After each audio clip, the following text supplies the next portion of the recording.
Welcome to today's episode of Money Talk with Skylar Fleming. In today's episode, we're talking about the financial world for women with Maggie Nielsen. She is a partner with Purse Strings, and it's all about helping women be financially fearless. We're going to talk about why women may be behind financially. We're going to talk about how women are talked to differently about money, how to have healthy money talks, and how women can be more financially involved in a marriage, how they can make sure they're financially involved and the importance of that. There are a lot of great questions, and thank you to Maggie for coming on this episode and being willing to share her insights. This topic was really interesting to me, and I really wanted to talk about this one more. So I think you're going to be able to take a lot of great takeaways from this one as we have a conversation around money and how women are talked to about money. It's really fun conversation ahead. But the money talking points for today's episode are: what are some ways that you think women are talked to differently about money than men? And 2, how can we make sure that all money talks are fair and available to everyone? With the money talking points in mind, let's get right into today's episode.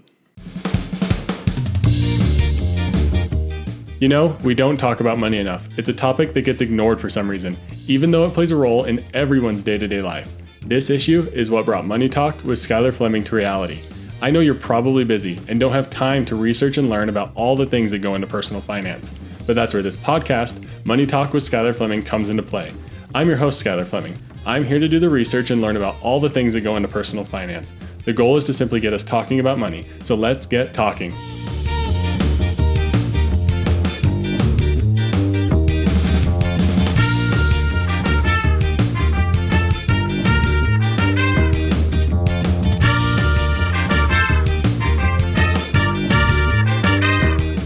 Hello, everyone. Welcome to today's interview with Maggie Nielsen. We are talking all things money when it comes to the financial world for women. We have some great questions lined up, but Maggie, would you go ahead and introduce yourself to everybody? Hey there. Yeah, I'm so excited to be here today. My name is Maggie Nielsen. I'm a partner at Purse Strings. I received my MBA from Loyola, and I'm always about helping women be financially fearless. Awesome. Yeah, we got introduced online, like just through one of the guest services, and I read your profile about this approach you take towards helping women in finance and maybe some of the different things that women have to go through and handle, maybe strictly because they're women or however the system is set up. But I'm really interested to learn more about this and learn more what you have to say and teach me on this topic. But really, we're just going to dive right into the first question of why are women behind financially? Yeah, for multiple reasons. One of them is we still get underpaid. We still not dollar for dollar for white men. And we also have to typically overeducate ourselves to get underpaid. And so that's more college debt. But we also take a lot of time out of the workforce to take care of parents and to take care of kids. And that typically falls on the oldest daughter. But it usually under that just falls on the women in the household. And for, taking time out of the workforce, losing 401k, retirement planning and different things like that, it just pushes you behind financially. And then a little icing on the cake is we still have a pink tax. And so even a pink razor is more expensive than a blue razor, even though women's shampoo is more expensive than a man's shampoo. So every time you then spend, it also costs more to be a woman. That's fascinating. So it really just seems like there's just enough things right around the edges, I guess, or some of the things right in the middle, like you said, about getting paid less and getting educated more. But then there's also the things around the edge that just like drive the nail in the coffin, so to speak. That's interesting. True compounding effect. That's crazy because we always think of compounding as a good thing, but in this case, it's definitely not. No, not at all. Yeah. What are some ways that women are talked to about money that's differently than men? Yeah, sometimes it starts when we're really young of telling us that we're not good with money or that we're not good with math for women. And then, sometimes you just see the messages in the household of like the wife always giving the money to their husband, not really having control over it. But then as you kind of get older, we're always told that we're big spenders. We need a budget. We need a coupon. And I'm all for a budget, but it's like that we're overspending and we're buying bags and shoes and all these things, where if you read all these articles, it's always men who are really told to invest. And we also get told that we're risk averse. We're not. We just want to get a little bit more information, and we are happy with some risk because we know the reward. We just want to dive into more of the logistics behind it. So there's a couple different conversations going on where it's just not as empowering, I would say, for women.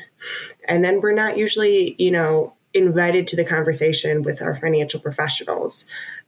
Even in the pictures, it's usually just two men meeting together and coming home and just relaying the information, which is a really important conversation to have, especially because women will typically outlive their male spouse as well. Yeah, those are all really interesting. And as soon as you bring them up, I can see it in my mind of how we're always saying, like, there's always, even on like talk shows or anything like that, it's the man calling in to say, hey, I don't feel like we're investing enough. My wife is the spender, I'm the saver. And maybe in that moment, they don't realize maybe some of the long-term effects of a comment like that. But what you mentioned, I think could have lasting impact if we're just telling women they're the spenders all the time. And they might be spending more than you, but they're probably buying clothes for the kids and clothes for their parents and food for the house because they're getting all those things done. So it's not just like they're, buying Louis Vuitton bags up the wazoo and like living this lavish lifestyle. They're just making sure everyone has their needs covered. And that's usually what they're spending it on. Yeah, I can totally see that. Because if the mom in maybe a traditional sense is staying at home, of course they're spending more money. They're taking care of the household. They're the one who knows what groceries need to be bought, what chores need to be done and paid for, things like that. So if the label of spender falls on the person just for taking care of the household, that's really not fair, would you say? I would definitely agree. I mean, of course, they're going to be spending more. They're getting the jobs done of making sure everyone's dressed and clothed and prepared for the day. Yeah, wow. We're only 2 questions in and my mind's already just full of new ideas. So thank you. But number 3 here is, how can we make sure everyone is having healthy money talks when it comes to either in marriages or just in general? Like if you're talking to a woman out on, I guess, the street or in classes or things like that, how do we make sure we're approaching a healthy conversation around money? Yeah, it's definitely hard. It takes some practice because we really want to remove the shame and the guilt that's typically about these conversations or around these conversations. And a lot of like, I should be doing this. I should have done that. Like, I should be doing this better. Because it's typically not something that we talked about. It was always rude to talk about money. And so, we really try to go into these conversations shame-free and really understand that people spend with their values. And so you just kind of see what's important to them. And just to make sure they're consistently in the conversation. Again, like with a financial professional, make sure you're there, make sure you're part of that conversation. Because again, those decisions really affect you for the long run. Yeah, make sure you're there. I think that's a big takeaway for the whole thing, is making sure you're actually involved in the conversations. That's maybe a thought that came to my mind is, if you're in a marriage and let's say it's not a bad marriage or anything like that, but just naturally the husband has taken more of the money role. And maybe you're okay with that. You don't like money as much or something like that. I don't want to assume too much here, but if the husband has taken the majority of the money role, how can the wife or a woman find themselves and get themselves more involved? Yeah, they've got to know what's going on. Even though it might not be like the most fun thing happening, they've got to know what's going on. Just because, what if he got into a car accident and all of a sudden became disabled? Or women typically do live longer than their male spouse. Chances are, the average age of a widow is 59. It's nothing extreme here, which is scary and sad. But these are just conversations we need to know about, because we don't want to risk our retirement and become, a big fear women have is becoming that bag lady, working in the grocery stores when you're 85, bagging groceries because you didn't plan enough or you weren't in the plan and something went wrong. Yeah. When I read on your bio about the story of that most people like at a grocery store are elderly women working there, that really it clicked in my mind. I was like, oh yeah, that is the case. So it's really interesting to hear that. Do you think that's because they weren't involved? So then their money wasn't able to last them. It was just really lasting their husband's lifetime? Or what do you think on that? I think part of it is that. I think part of it is they took a lot of time out of the workforce to take care of others, and so weren't able to financially prepare for themselves. And a lot of women, if they go through a great divorce and they don't get the right resources from the beginning, that doesn't end well either. And so it's a lot of trying to make up that time, which is just hard to see because, these people have been taking care of loved ones. They haven't just been sitting around. They've been really taking care of others as we do as humans. And so it's that hard thing. But, bills still need to be paid. You still want a roof over your head, but that's not really the ideal way people want to go into retirement. Absolutely. Could you define what a great divorce is real quick for everybody? Yeah. So the great divorce is a divorce over 50, typically with people who have gray hair. And that is actually 3 times more prevalent than any other divorce right now. And so we're seeing a huge spike and want to make sure everyone has the right resources going into that conversation because those have long-term effects. Yeah. And it's not going to be a fun situation regardless, but especially if you come out the other side with no financial knowledge, no financial assets and things like that, just because of a unfortunate situation you were put in because you were taking care of everybody else. Definitely. That can be really hard. Well, let's turn our attention towards single women and how can they make sure they're in a good financial position if they're the only person responsible for making the money and everything like that? How do they find themselves in a good place? Yeah. We always say, know where your money is going, where your money is coming in, where your money's going out, budget, whatever that looks like. Then it's always having those foundations of your emergency fund, paying down that, high interest debt. And then it's really at that point kind of planning for you and what your dreams and goals are. And so from there, I kind of ask, what would be ideal for you? Do you want to be a homeowner? Do you want to travel? Do you want to start a business? Because some people say, I would love to be a homeowner, and some people would not want to touch that with 10-foot pole. So don't let people tell you what your goals are. But once you figure out what you want to do, meet with a professional to start understanding how you can really accomplish those long-term goals and accomplish your even longer term goals of retirement and whatever that looks like, because that's something you always want to be funding as well. You said it's important for them to figure out their goals on their own. Is that something that maybe commonly women are told what their goals should be? Is that something that happens?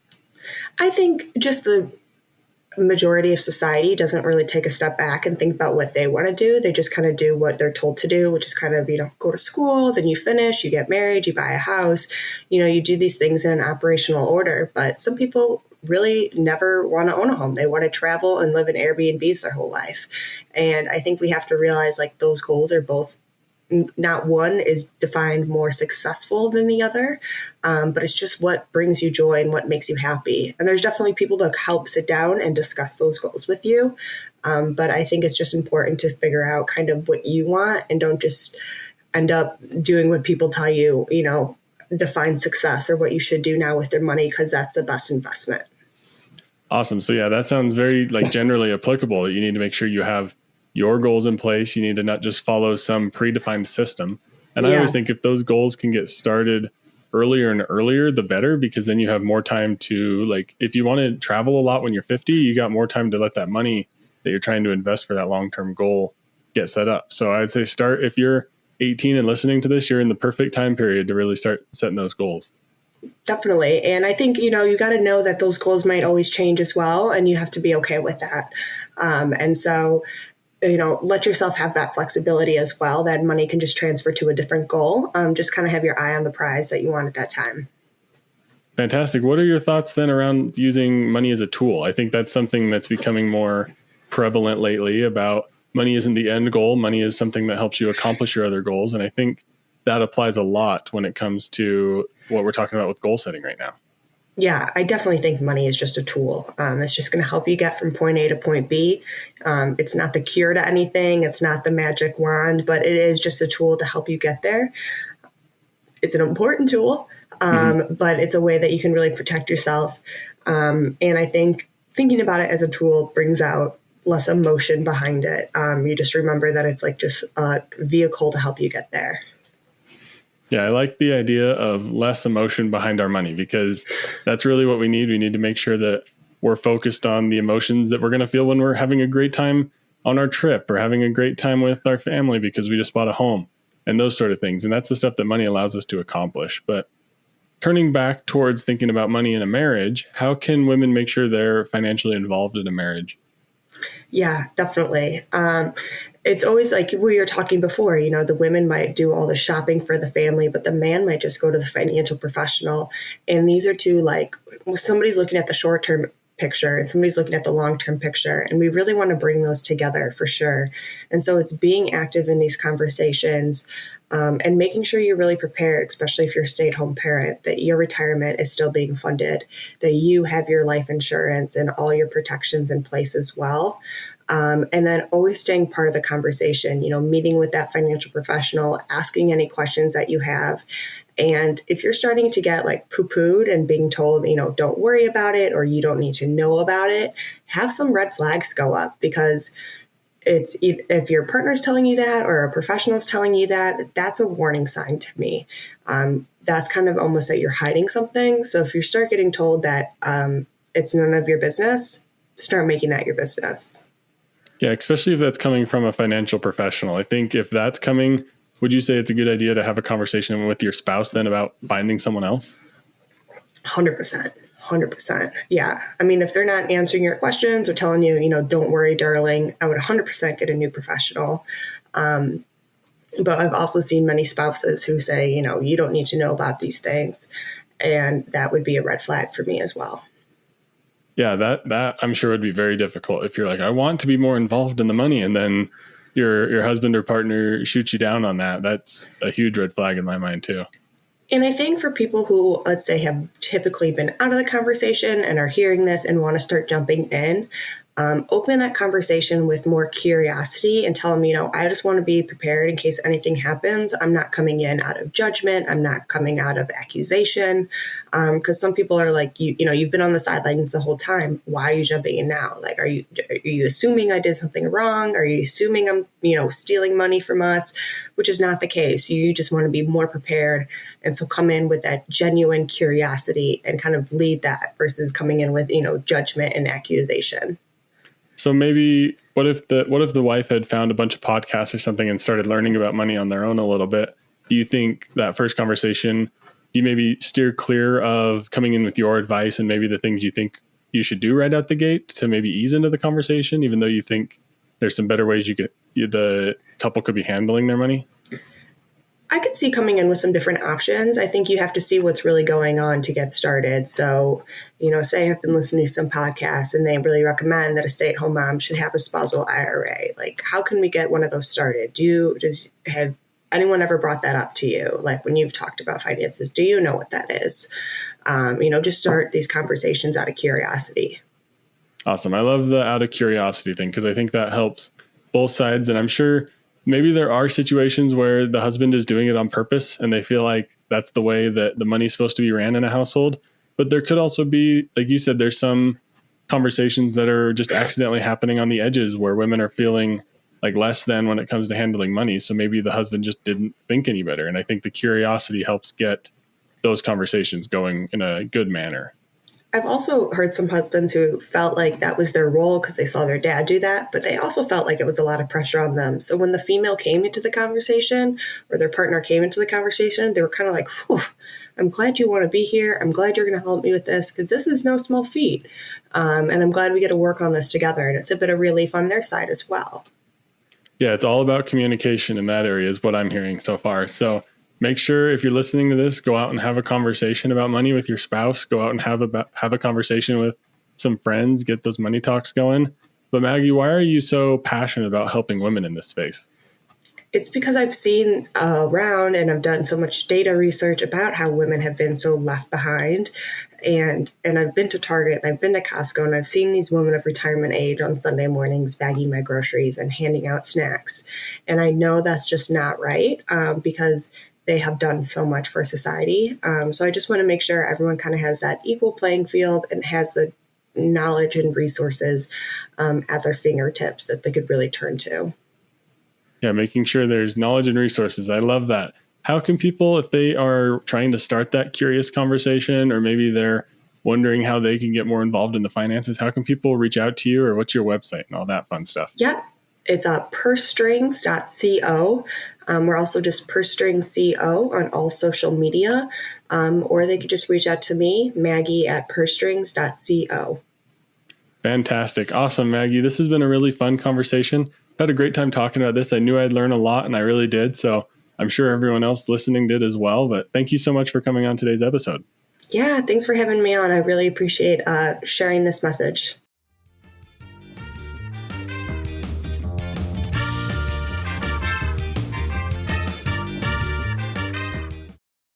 Thank you so much to Maggie for that insightful conversation. Let's have a quick discussion about the money talking points.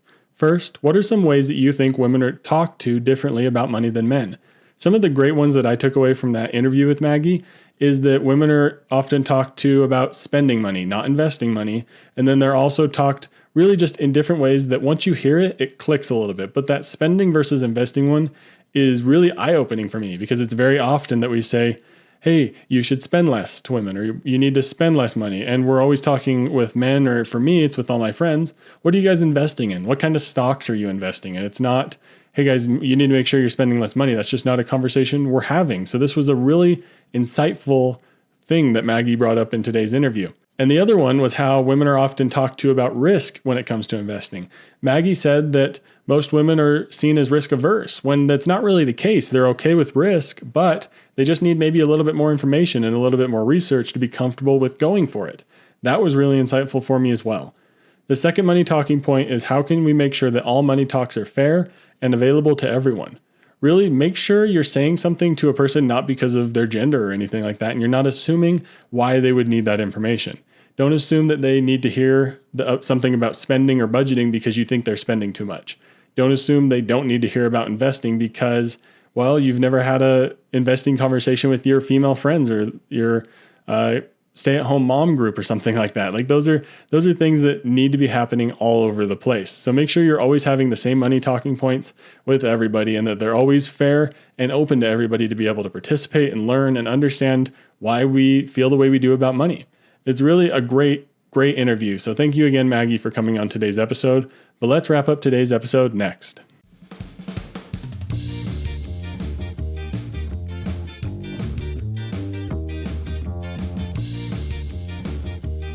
Thank you for listening to today's episode. I really appreciate it. Like I said in the intro and multiple times throughout this podcast, this has been really insightful for me. And I hope you were able to take something away from this episode that's new and helps you open up your mind to how we can have healthy and accessible money talks. But please share this episode with a friend and then go have a money talk about it and have a money talk about how maybe women are talked to differently about money than men. I think it's going to be a really insightful conversation for everyone to have. It'll be really interesting, the conversations that come out of it, I'm sure of that. So please, if you have any questions or feedback or thoughts, share them with me. Of course, all my information is in the show notes. Thank you for listening to Money Talk with Skylar Fleming. I'm your host, Skylar Fleming. Have a great week.